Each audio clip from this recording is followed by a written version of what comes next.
Students, so welcome back to my YouTube channel. तो आज इस वीडियो के अंदर जैसा कि आप थंबनेल देखकर आए होंगे, हम बात करेंगे एक टेक्निक के बारे में। अगर आप बीएससी बायोलॉजी के स्टूडेंट हैं, बीएससी जूलॉजी के स्टूडेंट हैं, या आप एमएससी कर रहे हैं जूलॉजी से, या आप सीएसआईआर नेट के लिए प्रिपेयर कर रहे हैं, जेआरएफ के लिए प्रिपेयर कर रहे हैं फ्रॉम लाइफ साइंस सब्जेक्ट, तो ये आपके लिए इम्पोर्टेंट जो है एक जानकारी हो सकती है। हम लोग यहाँ पर एक टेक्निक के बारे में बात करने वाले हैं जिसको शॉर्ट फॉर्म में कहा जाता है फिश, या फुल फॉर्म में कहा जाता है फ्लोरोसेंट इन सीटू हाइब्रिडाइजेशन। सबसे पहले मैं टेक्निक की बात करूं तो हम लाइफ साइंस में एक पर्टिकुलर टेक्निक की बात कर रहे हैं, तो ऑब्वियसली ये हमारी बायोलॉजी से रिलेटेड तो होगी ही होगी।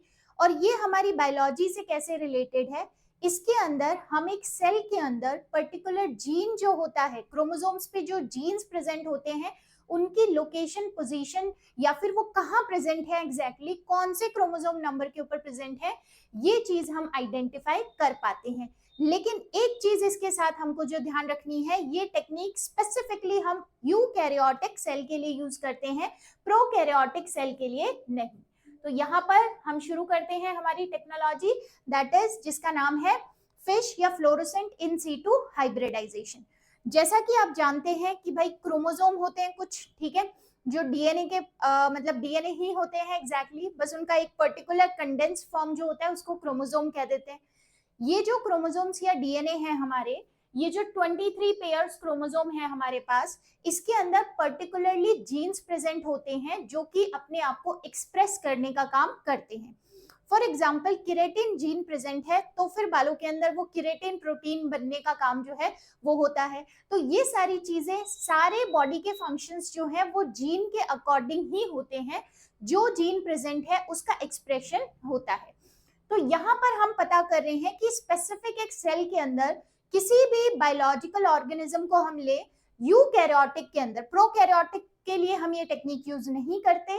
यूकैरियोटिक के अंदर एक सेल मैंने ली है, इस सेल के अंदर फॉर एग्जांपल ये हमने क्रोमोसोम लिया है, ये क्रोमोसोम के टुकड़े हमें यहाँ दिख रहे हैं। ये जो क्रोमोसोम है यहाँ पर, इसके अंदर मुझे यहाँ फॉर एग्जांपल इंसुलिन बनाने वाला जीन प्रेजेंट है, और मुझे पता करना है कि कौन से नंबर ऑफ क्रोमोसोम पे ये प्रेजेंट होता है। जैसे हमारे पास 23 पेयर्स ऑफ क्रोमोसोम प्रेजेंट होते हैं, ठीक है, कितने pairs, 23 pairs, that is 46 chromosome total हमारे पास प्रेजेंट होते हैं।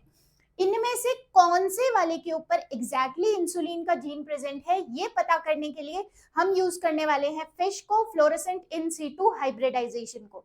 देखिएगा अब हम करेंगे क्या, इसके अंदर एक फ्लोरोसेंट इंसुलिन जीन प्रोब बनाएंगे हम, जो कि इसका कॉम्प्लीमेंट्री होगा। इंसुलिन जीन का एक कॉम्प्लीमेंट्री प्रोब बनाएंगे जो कि उससे बाइंड करने की कैपेसिटी रखता होगा। और ये प्रोब जो हमने बनाया है, इस प्रोब को हम बनाएंगे लैब के अंदर। कहाँ बना रहे हैं इस प्रोब को, हम लैब के अंदर बना रहे हैं, ठीक है। लैब के अंदर ये प्रोब हम रेडी करेंगे, एंड देन यहाँ पर ये जो सेल है इसको हीट प्रोवाइड करेंगे। हीट प्रोवाइड करने से डीएनए की अनवाइंडिंग हो जाएगी। जब डीएनए अलग अलग स्ट्रैंड हो जाएंगे, जैसे ये बाइंडिंग है, ये बाइंडेड डीएनए है, 2 स्ट्रैंड है, अब धीरे धीरे ये लूज होकर ऐसे खुलने लगेगा। तो अगर ये खुल गया तो अब यहाँ पर हमारा प्रोब जो है वो बाइंड कर जाएगा। यहाँ पर मेरा प्रोब जो है, जो हमने लैब में बना के दिया है, किसका कॉम्प्लीमेंट्री है, इंसुलिन जीन का कॉम्प्लीमेंट्री है, वो यहाँ पर बाइंड करके, और ये फ्लोरोसेंट था, मैंने इसको एक पर्टिकुलर कलर से फ्लोरोसेंस प्रोवाइड की हुई थी कि भैया वहां जाते ही अपना फ्लोरोसेंस शो कर देना। तो यहाँ पर इस सेल के अंदर इसने शो कर दिया, जिसको हमने देख लिया। तो हम पूरा फाइनली कंक्लूजन पे पहुंच गए कि इस पर्टिकुलर क्रोमोसोम्स के कौन से वाले नंबर के क्रोमोसोम की कौन सी आर्म के अंदर, क्रोमोसोम के अंदर 2 तरीके की आर्म होती है, P arm and Q arm, कौन सी आर्म के ऊपर इंसुलिन वाला जीन प्रेजेंट है। तो अगर हमें एक जीन की लोकेशन पता करनी है तो हम यूज करेंगे फ्लोरोसेंट इन सीटू हाइब्रिडाइजेशन। इसके बाद हम बात करते हैं, अगर हम एक ही साथ में इंसुलिन का भी प्रोब दे रहे हैं, रोडोप्सिन बनाने वाले का भी प्रोब दे रहे हैं, किरेटिन जीन का भी प्रोब दे रहे हैं, और ये हमको इनकी लोकेशन बता के जा रहा है, एक इधर है, एक इधर है, एक इधर है। यहाँ पर भी हीट प्रोवाइड की है हमने, उसके बाद में ये जो प्रोब्स वगैरह दिए हैं इनकी बाइंडिंग हो गई है। तो यहाँ पे अब मुझे ये सेल जो है, ये जो क्रोमोसोम्स है, ऐसे लगेगा जैसे इनकी पेंटिंग हो रखी है, क्योंकि मैंने इतने सारे फ्लोरोसेंट इनको प्रोब्स दे दिए और प्रोब ने जाके बाइंड भी कर लिया। तो इसको हम कहते हैं मल्टीप्लेक्स फिश या क्रोमोसोम पेंटिंग। क्या बोलेंगे इसको हम? हमको ऐसा दिखाई देगा कि क्रोमोसोम की पेंटिंग हो रखी है, या ये मल्टीप्लेक्स फिश या फिर मल्टीपल फिश फ्लोरोसेंट इन सिटू हाइब्रिडाइजेशन या क्रोमोसोम पेंटिंग भी इसको हम कहते हैं। अब ये तो हो गई टेक्निक की बात कि चलो भाई फाइनली हमने समझ लिया फिश फ्लोरोसेंट इन सिटू हाइब्रिडाइजेशन में एक सेल के अंदर हम प्रोब देंगे और वो प्रोब जो है और कंडीशंस देंगे ताकि डीएनए उससे बाइंड कर पाए, क्रोमोसोम के ऊपर जाके वो प्रोब बाइंड कर जाए, और उसके लिए हम हीट प्रोवाइड करेंगे, ऐसा एनवायरनमेंट देंगे उसको, और फिर वो अपनी जाके प्रेजेंस वहां हमको दिखा के बता देगा कि भैया ये वाला जो जीन है यहाँ पर प्रेजेंट है। इससे हमको लोकेशन जो है जीन की वो पता चल जाएगी। लेकिन इसके अलावा और भी बहुत सारी चीजें पता चलेंगी, जैसे फॉर एग्जाम्पल सेंट्रोमेरिक फिश किसको बोलते हैं? सी फिश हम किसको बोलेंगे? इसको शॉर्ट में बोलते हैं सी फिश।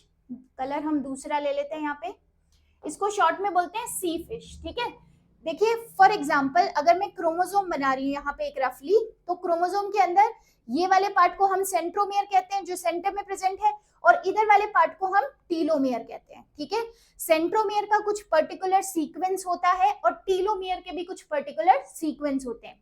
अगर मुझे पता करना है कि क्रोमोसोम सेंट्रोमियर के हिसाब से किस टाइप का है, क्या उसके बीचों बीच सेंट्रोमियर प्रेजेंट है, क्या उसके बिल्कुल अनइक्वल पार्ट्स के अंदर सेंट्रोमियर प्रेजेंट है, यहाँ पे तो ये दोनों इक्वल पार्ट है, यहाँ पे अनइक्वल पार्ट है, यहाँ पे बिल्कुल ही साइड में आपके सेंट्रोमियर प्रेजेंट है, और यहाँ पर बिल्कुल ही साइड से थोड़ा सा पहले सेंट्रोमियर प्रेजेंट है।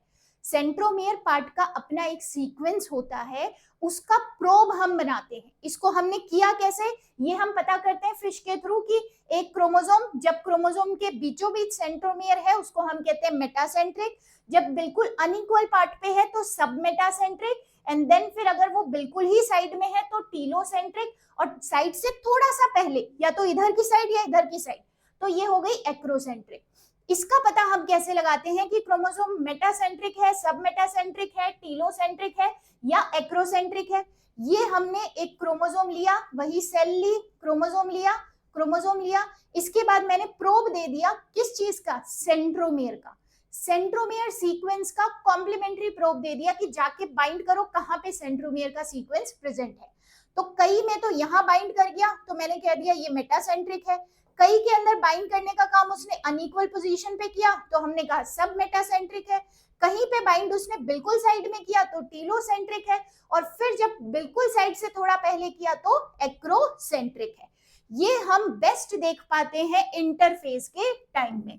इंटरफेज सेल साइकिल अगर हमने पढ़ा है तो सेल साइकिल के अंदर ये G1 फेज हो गई, फिर S फेज हो गई रेप्लिकेशन फेज, फिर G2 फेज हो गई, ये यहां से लेके यहां तक का जो प्रोसेस है ये इंटरफेज के अंदर आता है। फिर ये M फेज है जिसमें prophase, metaphase, anaphase, telophase and cytokinesis वाली फेज आती है। तो ये हो गया यहाँ पे ग्रोथ, फिर रेप्लिकेशन, फिर ग्रोथ, देन उसके बाद डिविजन, फिर उसके बाद में वापस से सेम सेल साइकिल जो है वो कंप्लीट होने लगेगा। तो सी फिश के थ्रू हम पता कर सकते हैं कि कोई पर्टिकुलर क्रोमोसोम जो है वो मेटासेंट्रिक है, सब मेटासेंट्रिक है, टीलोसेंट्रिक है या एक्रोसेंट्रिक है। अब देखिए टीलोमियर का भी बताया मैंने, सेंट्रोमियर जो सेंटर पे सीक्वेंस होता है उसका एक अलग स्पेसिफिक सीक्वेंस होता है, ऐसे ही टीलोमियर्स जो है उनका भी एक स्पेसिफिक सीक्वेंस होता है। और टीलोमियर्स जो होती हैं हम में जब एजिंग होती है, फॉर एग्जांपल हम ह्यूमंस की बात करें, यूकैरियोटिक मेनली हम बात करें अगर एडवांस यूकैरियोटिक की, तो अगर हम बात करें यहाँ पर क्रोमोसोम के अंदर ये डीएनए का पार्ट है, ये डीएनए है, इसको मैं इस तरीके से बना रही हूँ, ये डीएनए है, तो ये जो लास्ट वाले सीक्वेंस होते हैं ना ये टीलोमियर्स होते हैं। ठीक है, हर एक सेल डिवीजन के साथ में ये टीलोमियर के अंदर शॉर्टनिंग होती जाती है, शॉर्टनिंग, और शॉर्टनिंग के साथ साथ ही अब हमारे एजिंग वाले जीन एक्सप्रेस हो जाते हैं और हमारे अंदर एजिंग आना स्टार्ट हो जाती है। तो ये है टीलोमियर का कारण, या टीलोमियर से हमको एग्जैक्टली पता क्या चलता है। अगर किसी सेल के अंदर टीलोमियर प्रॉपर तरीके से है, वेल एस्टैब्लिश्ड है, तो इसका मतलब वो सेल बूढ़ी नहीं है। बट अगर किसी की टीलोमियर का सीक्वेंस कम आ रहा है वहां पर, तो इसका मतलब वो सेल बहुत बूढ़ी है, क्योंकि हमारी सेल में जैसे जैसे जैसे जैसे डिवीजन होता जाता है, टीलोमियर जो ये बिल्कुल एंडिंग वाले पार्ट हैं ये शॉर्ट शॉर्ट शॉर्ट होते जाते हैं। तो यहाँ पर हम इसको कहते हैं टी फिश, टीलोमेरिक फिश। वही हम करेंगे, सेल लेंगे, सेल के अंदर हमने टीलोमेयर के सीक्वेंस का प्रोब लगाया है, और प्रोब लगाने के बाद हमने क्या किया है, यहाँ पर देखा तो ये फ्लोरोसेंस उसने प्रोवाइड हमको कर दिया। अब देखना इसके थ्रू हम क्या पता लगाते हैं। यहाँ पर 3 सेल है हमारे पास, ए, बी एंड सी, ठीक है। ए के अंदर मुझे बहुत सारे टीलोमेयर सीक्वेंस का फ्लोरोसेंट शो हो रहा है, क्योंकि मैंने फ्लोरोसेंट प्रोब इसको इंट्रोड्यूस किया है। तो यहाँ पे बहुत ज्यादा मुझे फ्लोरोसेंट शो हो रहा है, यहाँ पे नॉमिनल अमाउंट के अंदर, और यहाँ पे बिल्कुल भी फ्लोरोसेंट शो नहीं हो रहा। इसका सिंपल मतलब है यहाँ पे टीलोमेयर्स बहुत सारी हैं, यहाँ पर टीलोमेयर्स कंपैरेटिवली कम है, और यहाँ पर टीलोमेयर्स बिल्कुल ही बची नहीं है। तो बचेंगी किस सेल के अंदर, नहीं, जो सेल बहुत बूढ़ी होगी, जो ओल्ड एज के अंदर अपने पहुंच गई होगी। तो ओल्डेस्ट सेल अगर पूछे इनमें से तो कौन सी है, वो है सी नंबर की सेल। इसी के साथ स्टेम सेल आपने सुना होगा, जर्म सेल आपने सुना होगा, कैंसर सेल, ये कैंसर लिख दिया गया है गलती से, इसको आप कैंसर कर लीजिए। कैंसर सेल हमने सुना होगा। इन सभी सेल की हालत कैसी होगी, वो होगी ऐसी, क्योंकि इन सभी सेल के अंदर एजिंग नहीं होती है।